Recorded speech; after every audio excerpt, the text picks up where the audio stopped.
The changing world order. The times ahead will be radically different from those that we've experienced in our lifetimes, though similar to many times before. How do I know that? Because they always have been.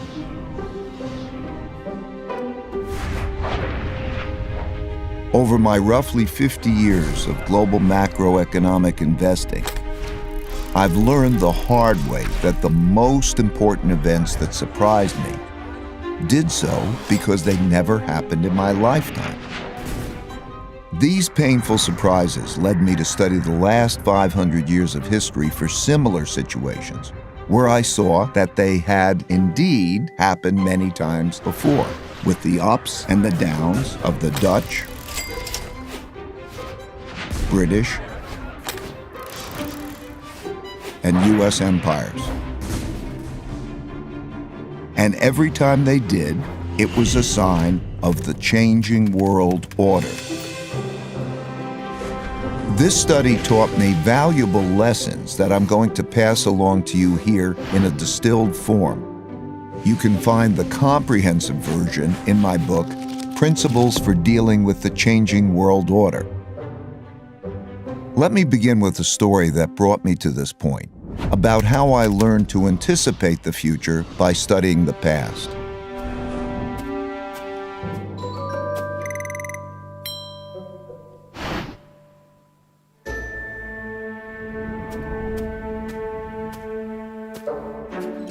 In 1971, when I was a young clerk on the floor of the New York Stock Exchange, the United States ran out of money and defaulted on its debts. That's right, the U.S. ran out of money. How? Well, back then, gold was the money used in transactions between countries. Paper money, like the dollar, was like checks in a checkbook in that it had no value other than it could be exchanged for gold, which was the real money. At the time, the United States was spending a lot more money than it was earning by writing a lot more of these paper money checks than it had gold in the bank to exchange for them. As people turned these checks into the bank for gold money, the amount of gold in the U.S. started to dwindle. It soon became obvious that the U.S. couldn't keep its promises for all the existing paper money, so people holding dollars rushed to exchange them before the gold ran out. Recognizing that the U.S. was going to run out of real money, on Sunday evening, August 15th, President Nixon went on television to tell the world that the U.S. was breaking its promise to let people exchange their dollars for gold. Of course, he didn't say it that way. He said it more diplomatically, without making it clear that the United States was defaulting. The strength of a nation's currency is based on the strength of that nation's economy. And the American economy is by far the strongest in the world. Accordingly, I have directed the Secretary of the Treasury to take the action necessary to defend the dollar against the speculators. I have directed Secretary Connally to suspend temporarily the convertibility of the dollar into gold or other reserve assets, except in amounts and conditions determined to be in the interest of monetary stability and in the best interest of the United States. I watched in awe, realizing that money as we understood it was ending. What a crisis. I expected the stock market to plunge the next day, so I got on the exchange floor early to prepare. When the opening bell rang, pandemonium broke out, but not the kind I expected. The market was up, way up, and went on to rise nearly 25%. That surprised me because I never experienced a currency devaluation before. When I dug into history, I discovered that the exact same thing happened in 1933 and had the exact same effect.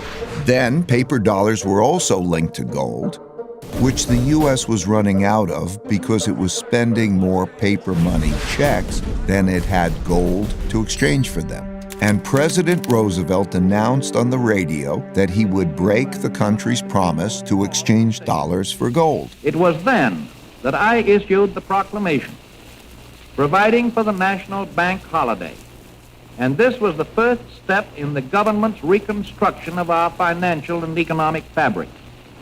The second step, last Thursday, was the legislation promptly and patriotically passed by the Congress, confirming my proclamation and broadening my powers so that it became possible, in view of the requirement of time, to extend the holiday and lift the ban of that holiday gradually in the days to come.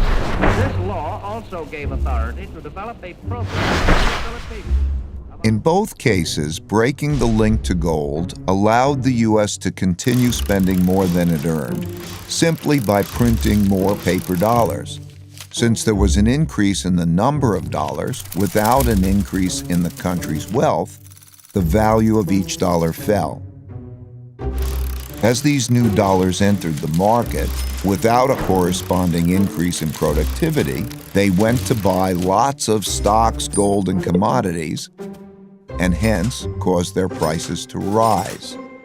As I studied more history, I saw that the exact same thing happened many, many times before. I saw that since the beginning of time, when governments spent much more than they took in taxes, and conditions got bad, they ran out of money and they needed more. So they printed more, a lot more, which made its value fall and made the prices of most everything, including stocks, gold, and commodities, rise. That's when I first learned the principle that when central banks print a lot of money to relieve a crisis, buy stocks, gold, and commodities, because their value will rise and the value of paper money will fall. This printing of money is also what happened in 2008 to relieve the mortgage-driven debt crisis, and in 2020 to relieve the pandemic-driven economic crisis, and it almost certainly will happen in the future. So I suggest that you keep this principle in mind. These experiences gave me another principle, which is to understand what is coming at you, you need to understand what happened before you. That principle led me to study how the Roaring '20s bubble turned into the 1930s depression, which gave me the lessons that allowed me to anticipate and profit from the 2007 bubble, turning into the 2008 bust. All these experiences led me to develop an almost instinctual urge to look to the past for similar situations, to learn how to handle the future well. Changing orders.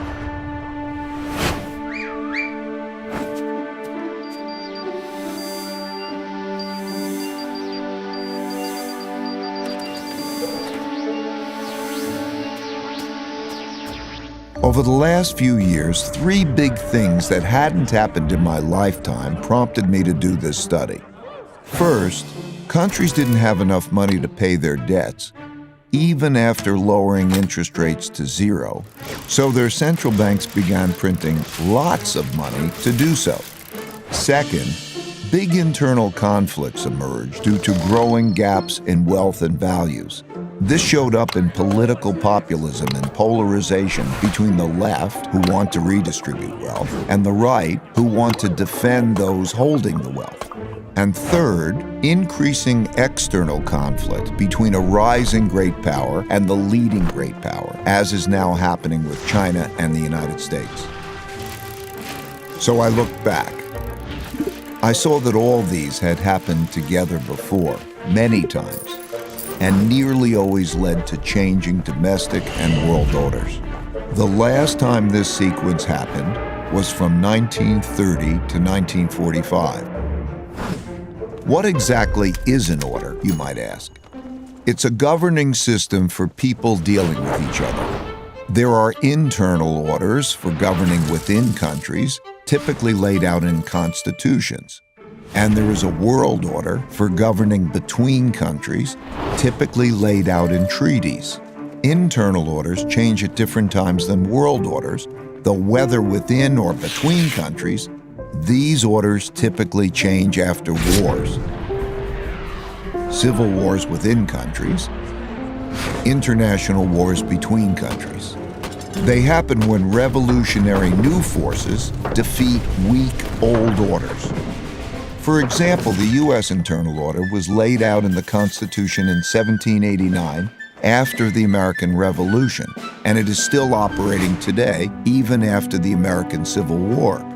Russia got rid of its old order and established a new one with the Russian Revolution in 1917, which ended in 1991 with a relatively bloodless revolution. China began its current internal order in 1949 when the Chinese Communist Party won the Civil War. You get the idea. The current world order, commonly called the American World Order, formed after the Allied victory in World War II, when the U.S. emerged as the dominant world power.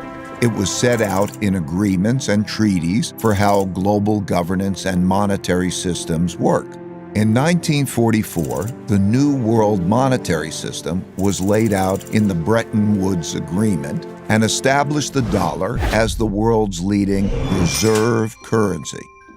A reserve currency is a currency that is commonly accepted around the world, and having one is a key factor in a country becoming the richest and most powerful empire. With a new dominant power and monetary system established, a new world order begins. These changes take place in a timeless and universal cycle that I call the Big Cycle. I'll start with a quick overview, then give you a more complete version, and then direct you to my book if you want more. As I studied the 10 most powerful empires over the last 500 years and the last 3 reserve currencies, it took me through the rise and decline of the Dutch Empire and the guilder, the British Empire and the pound, the rise and early decline in the United States Empire and the dollar, and the decline and rise of the Chinese Empire and its currencies, as well as the rise and decline of the Spanish, German, French, Indian, Japanese, Russian, and Ottoman empires, along with their significant conflicts, as measured in this chart. To understand China's patterns better, I also studied the rise and fall of Chinese dynasties and their monies back to the year 600. Because looking at all these measures at once can be confusing, I'll focus on the 4 most important ones: the Dutch, British, US, and Chinese. You'll quickly notice the pattern. Now let's simplify the form a bit.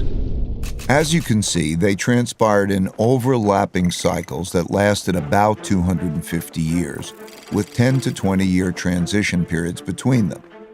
Typically, these transitions have been periods of great conflict because leading powers don't decline without a fight. So how am I measuring an empire's power? In this study, I used 8 metrics. Each country's measure of total power is derived by averaging them together.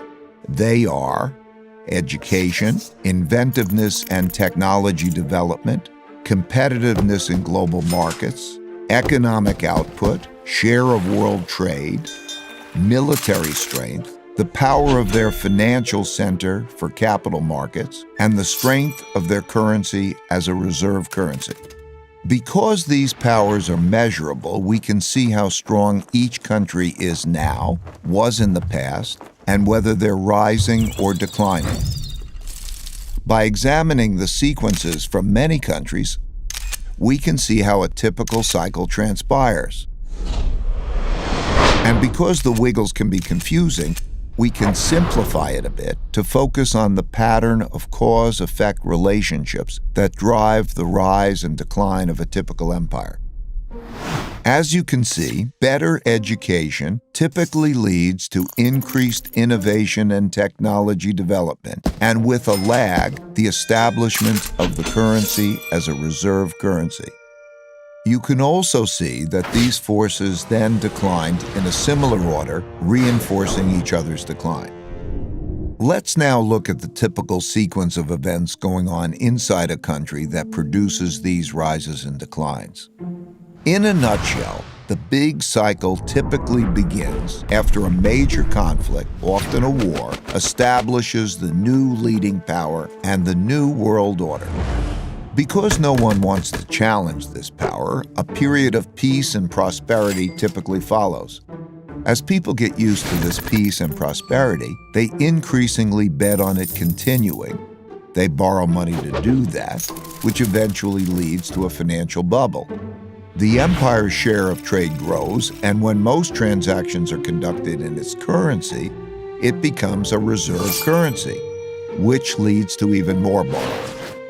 At the same time, this increased prosperity distributes wealth unevenly, so the wealth gap typically grows between the rich haves and the poor have-nots. Eventually, the financial bubble bursts, which leads to the printing of money and increased internal conflict between the rich and the poor, which leads to some form of revolution to redistribute wealth. This can happen peacefully or as a civil war. While the empire struggles with this internal conflict, its power diminishes relative to external rival powers on the rise. When a new rising power gets strong enough to compete with the dominant power that is having domestic breakdowns, external conflicts, most typically wars, take place. Out of these internal and external wars come new winners and losers. Then the winners get together to create the new world order, and the cycle begins again. As I looked back, I saw that these cause and effect relationships drove the cycles of rises and declines all the way back to the Roman Empire. I saw how the stories of each one of these cycles blended together with others before, during, and after, in the same way as each individual story blends with others to make the epic 500-year story that is our collective history. And like human life cycles, no two are exactly the same, but most are similar. They're driven by logical cause and effect relationships that progress through stages from birth to strength and maturity to weakness and inevitably decline. However, that's like saying a person's life cycle takes 80 years on average, without recognizing that many are much shorter and many are longer. While age can be a good indicator of future longevity, a better way is to look at health indicators.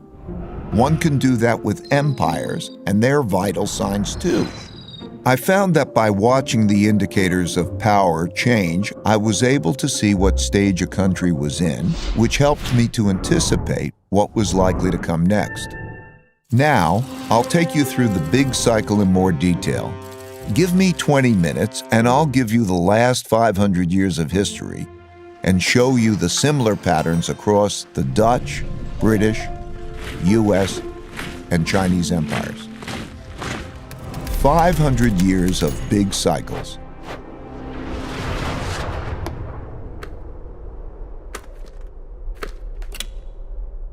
I'm going to describe the typical cycle by dividing it into 3 phases: the rise, the top, and the decline. The rise. Successful new orders that rise, both internal and external, are typically started by powerful revolutionary leaders doing 4 things. First, they win power by gaining more support than the opposition. Second, they consolidate power by converting, weakening, or eliminating the opposition so they don't stand in their way. Third, they establish systems and institutions that make the country work well. And fourth, they pick their successors well, or create systems that do that. Because a great empire requires many great leaders over several generations. At this stage, soon after winning the fight, there is typically a period of peace and growing prosperity because the leadership is clearly dominant and has broad support, so no one wants to fight it. During this phase, leaders within the country have to design an excellent system to raise the country's wealth and power. First and foremost, to be great, they must have strong education, which is not just teaching knowledge and skills, but also strong character, civility, and work ethic. These are typically taught in the family, schools, and religious institutions. That provides a healthy respect for rules and laws, order within society, low corruption, and enables them to unite behind a common purpose and work well together. As they do this, they increasingly shift from producing basic products to innovating and inventing new technologies. For example, the Dutch rose to defeat the Habsburg Empire and become superbly educated.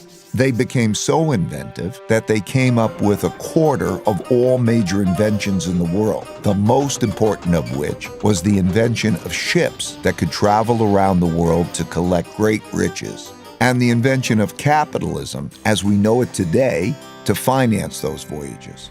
They, like all leading empires, enhanced their thinking by being open to the best thinking in the world.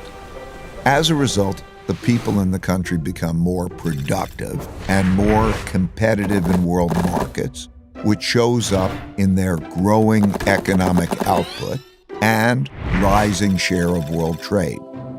You can see this happening now as the US and China are roughly comparable in both their economic outputs and their shares of world trade. As countries trade more globally, they must protect their trade routes and their foreign interests from attack, so they develop great military strength.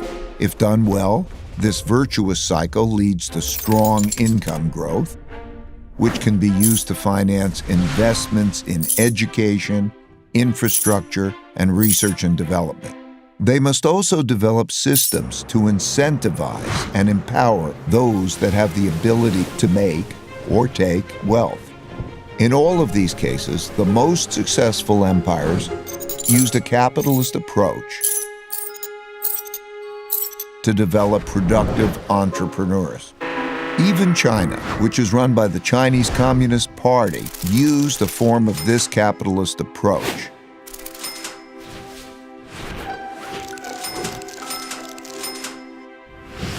Deng Xiaoping, when asked about this, said, "It doesn't matter if it's a white cat or a black cat, as long as it catches mice. And it's glorious to be rich." To do this well, they must develop their capital markets. Most importantly, their lending, bond, and stock markets. That allows people to convert their savings into investments to fund invention and development, and share in the successes of those who make great things happen. The Dutch created the first publicly listed company, the Dutch East India Company, and the first stock market to fund it, which were integral parts of the system that produced massive wealth and power. As a natural consequence, the greatest empires developed the world's leading financial centers for attracting and distributing the world's capital. Amsterdam was the world's financial center when the Dutch were preeminent. London, when the British were on top. New York is now, and China is quickly developing its financial centers. Most importantly, the capitalists, the governments, and the military must work together. Not only did the Dutch work well together, they were one and the same. The Dutch East India Company was granted a trade monopoly from the government and had its own officially sanctioned military to go out into the global markets to make and take wealth. The British followed with the British East India Company and had a similar coordination of their government, business, and military operations. The U.S. military-industrial complex followed suit, as does the Chinese system today. As the country becomes the largest international trading empire, its transactions can be paid with its currency, making it the preferred global medium of exchange. And because their currency is so widely accepted and frequently used, people around the world want to save in it, making it the preferred storehold of wealth, and thus the world's leading reserve currency. The guilder was the world's main reserve currency when the Dutch led world trade, the pound was when the British led, and the dollar has been since the US led. Naturally, China's currency is increasingly being used as a reserve currency. Having a reserve currency enables the empire to borrow more than other countries. That advantage is huge. Think about it. People all over the world are eager to save and hence lend back their currency to the empire. Countries without a reserve currency don't have that. And when the empire runs out of its own money, remember the United States in 1971? They can always print more. The exorbitant privilege afforded by the empire's reserve currency leads borrowing to increase and the beginning of a financial bubble. This series of cause and effect relationships leading to mutually supportive financial, political, and military powers, bolstered by the borrowing power of a reserve currency, have gone together since history began to be recorded. All the empires that became the most powerful in the world followed this path to the top.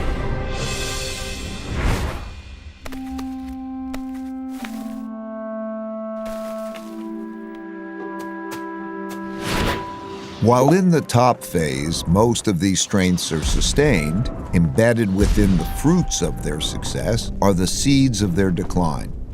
As a rule, as people in these rich and powerful countries earn more, that makes them more expensive and less competitive relative to people in other countries who are willing to work for less. At the same time, people in other countries naturally copy the methods and technologies of the leading power, which further reduces the leading power's competitiveness. For example, British shipbuilders had less expensive workers than Dutch shipbuilders. So they hired Dutch designers to design better ships that were built by less expensive British workers, making them more competitive, which led the British to rise and the Dutch to decline. Also, as people become richer, they tend not to work as hard. They enjoy more leisure, pursue the finer and less productive things in life, and at the extreme become decadent. Values change from generation to generation during the rise to the top, from those who had to fight to achieve wealth and power to those who inherited it. They're less battle-hardened, steeped in luxuries, and accustomed to the easy life, which makes them more vulnerable to challenges. The golden era of the Dutch Empire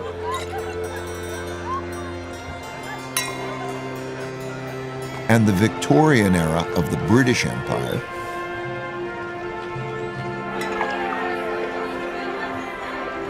were such high prosperity periods like this. As people get used to doing well, they increasingly bet on the good times continuing and borrow money to do that, which grows into financial bubbles. Naturally, the financial gains come unevenly, so the wealth gap grows. Wealth gaps are self-reinforcing because rich people use their greater resources to reinforce their powers. For example, they give greater privileges to their children, like better education, and they influence the political system to their advantage. This causes the gaps in values, politics, and opportunities to grow between the rich haves and the poor have-nots. Those who are less well-off feel the system is unfair, so resentments grow. But as long as the living standards of most people are still rising, these gaps and resentments don't boil over into conflict. Having the world's reserve currency inevitably leads to borrowing excessively and contributes to the country building up large debts with foreign lenders. While this boosts spending power over the short term, it weakens the country's financial health and weakens the currency over the long term.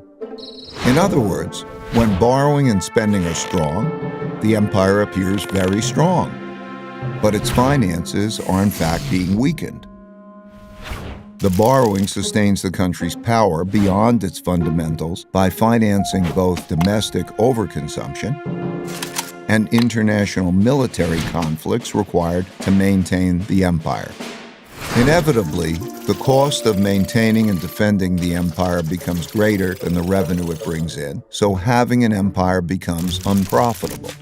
For example, the Dutch Empire overextended around the world and fought war after increasingly expensive war with the British and other European powers to protect its territory and trade routes. The British Empire similarly became massive, bureaucratic, and lost its competitive advantages as rival powers, particularly Germany, soared, leading to an increasingly expensive arms race and World War. The U.S. has spent about $8 trillion on foreign wars and their consequences since September 11, and trillions more for other military operations and for supporting military bases in 70 countries. And it still isn't spending enough to support its military competition with China in the area around China. In this cycle, the richer countries eventually get deeper into debt by borrowing from poorer countries that save more. It's one of the early signs of a wealth and power shift.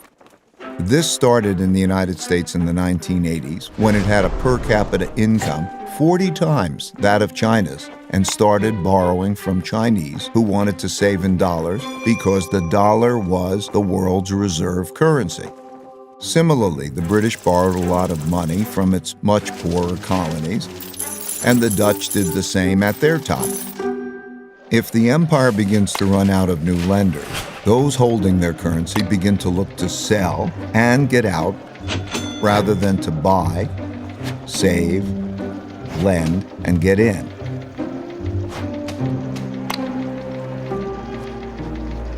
And the strength of the empire begins to decline.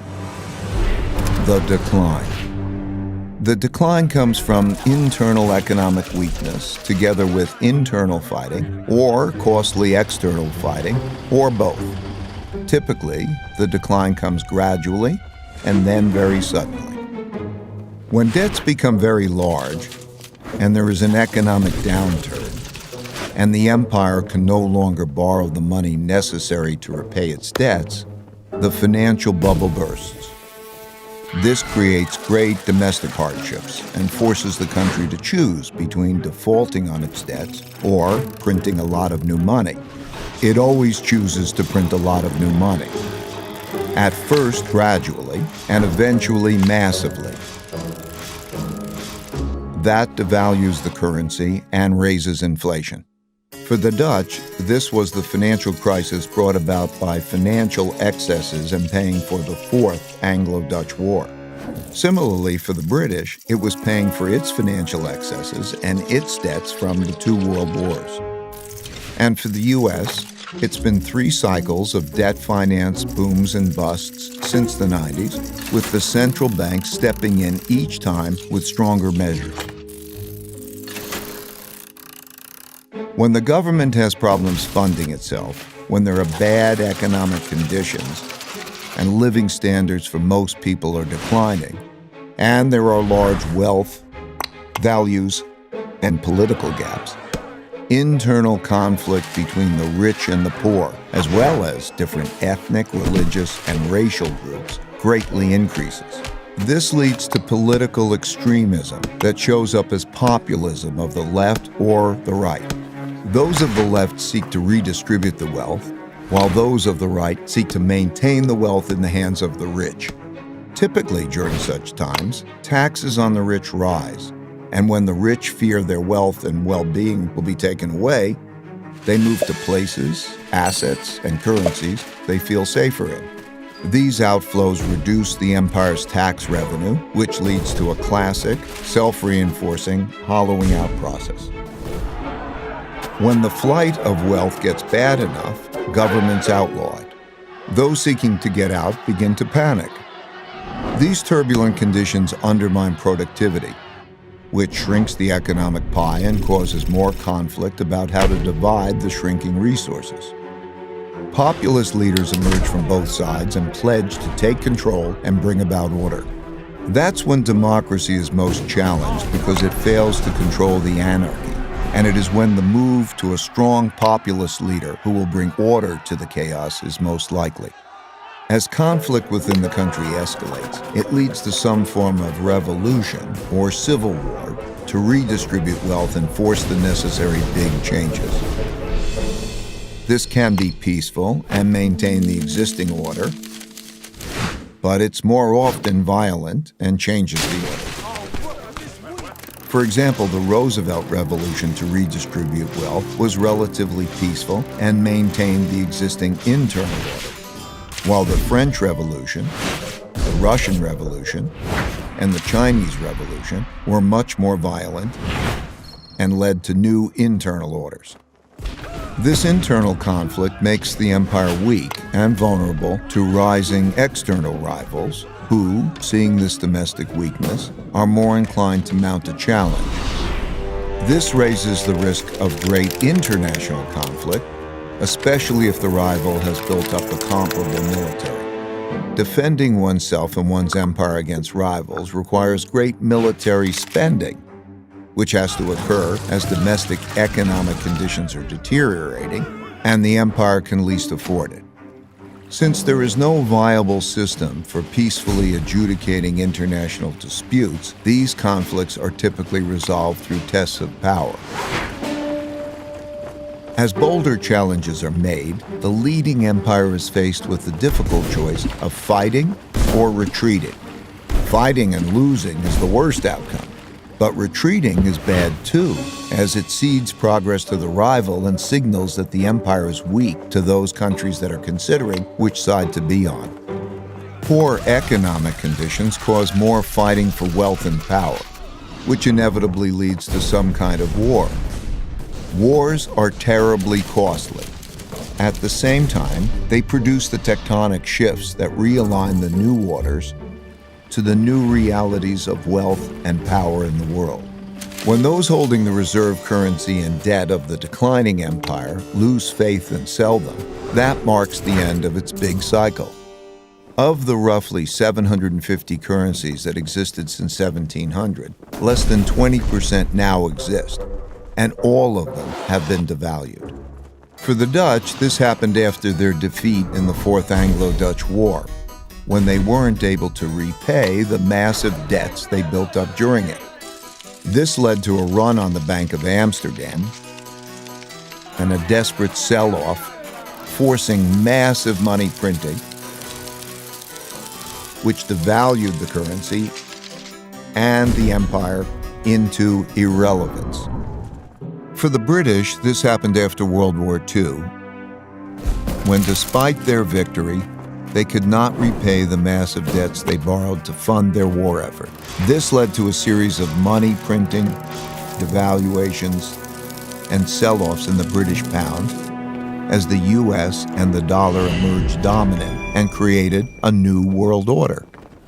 At the time of this recording, the United States hasn't yet reached this point. While it has massive debt, spends more than it earns, and funds this deficit with more borrowing and printing huge amounts of new money, the big sell-off in dollars and dollar debt hasn't yet begun. And while there are great internal and external conflicts occurring for all the classic reasons, they've not yet crossed the line to become wars. Eventually, out of these conflicts, whether they're violent or not, come new winners who get together and restructure the losers' debts and political systems and establish the new world order. Then the old cycle and empire ends and the new one begins, and they do it all over again. That's a lot of detail I just threw at you to paint a picture of how the typical big cycle transpires. Of course, not all of them transpire in exactly this way, but most largely do. So much so that it seems like the stories of rises and declines stay essentially the same, and the only things that change are the clothes the characters wear and the technologies they use. So, where are we heading?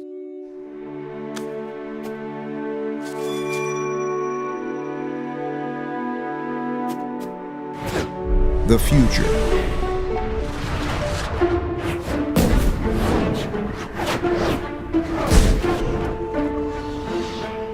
Most empires have their time in the sun and inevitably decline. Reversing a decline is difficult because that requires undoing a lot that's already been done, but it's possible. By looking at these indicators, it's pretty easy to see which stage of the big cycle an empire is in, how fit it is, and whether its condition is improving or worsening,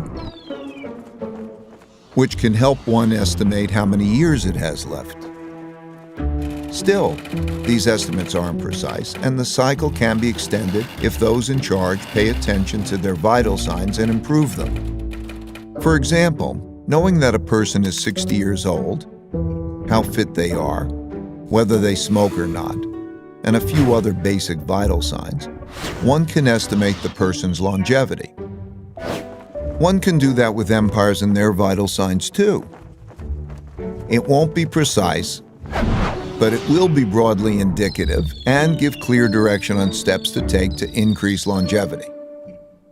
It's most often the case that a nation's greatest war is with itself over whether or not it can make the hard decisions needed to sustain success. As for what we need to do, it comes down to just two things: earn more than we spend and treat each other well. All other things I mentioned, strong education, inventiveness, being competitive, and all the rest, are just ways of getting at these two things.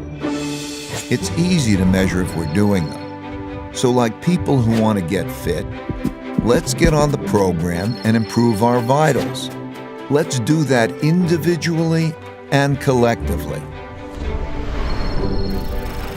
My goal for sharing this picture of how the world works and a few principles for dealing with it well is to help you recognize where we are and the challenges we face, and to make the wise decisions needed to navigate these times well.